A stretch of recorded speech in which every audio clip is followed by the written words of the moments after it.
सामाजिक वनीकरण विभागाने छत्रपती संभाजीनगरच्या सोयगाव तालुक्यातील सावळदबरा आणि बुलढाणा जिल्ह्यातील गिरडा घाटात केलेल्या वृक्ष लागवडीमधील झाडांची रोपे करपून गेली आहेत। योग्य संगोपन अभावी तसेच सामाजिक वनीकरण विभागाच्या अक्षम्य दुर्लक्षामुळे ही रोपे जळाल्याचा आरोप परिसरातील नागरिकांनी केलाय।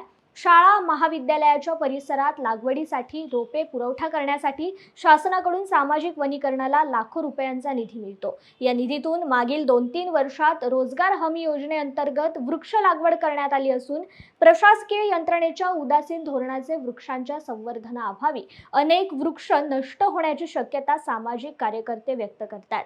या लागवडीची शहानिशा करून दोषींवर कडक कारवाई करण्याची मागणी सामाजिक कार्यकर्ते गोकुळसिंग राजपूत यांनी केली असून त्यांनी आंदोलनाचा इशाराही दिलाय। हो, मी स्वतः प्रत्यक्ष बघितलं।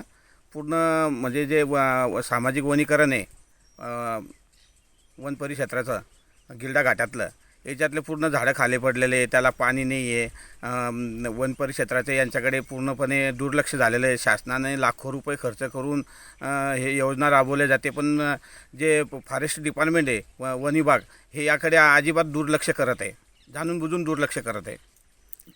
तुमची काय अपेक्षा शासनाकडून? अपेक्षा हेच की बुवा यांच्यावर हे कागदोपत्री घोडे नाचवतात आणि सांगता वरती दाखवतात की बुवा सर्व काही बरोबर आहे, आणि इकडे झाडं पूर्ण खाली पडलेले, त्याला पाणी नाही आहे।